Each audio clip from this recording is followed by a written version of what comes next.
365 теңге.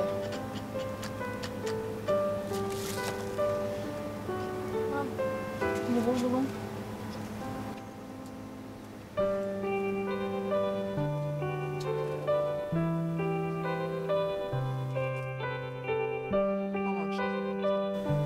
Аласыздар ма?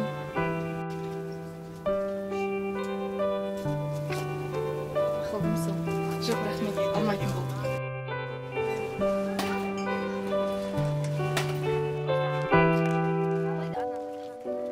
Республикалық қасиетті жол қайырымдылық қоры Қазақстандық әлеуметтік жағдайы төмен отбасыларындағы және балалар үйіндегі сал ауруына шалдыққан балаларға тегін 16 қызметтерін жүйелі түрде көрсетуді өз алдына мақсат етіп қойған. Қазіргі таңда Нұр-Сұлтан қаласында қасиетті жол 16 орталығы және балапан ерте араласу орталығы, Шымкент қаласында Кейс жол Шымкент 16 орталығы қызмет атқарып жатыр.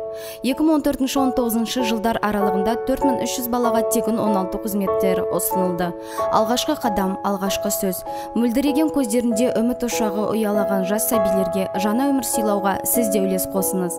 365 теңге сіздің әр күндегі 1 теңгеңіз. Сіз 1 теңгемен бір адамды бақытты ете аласыз.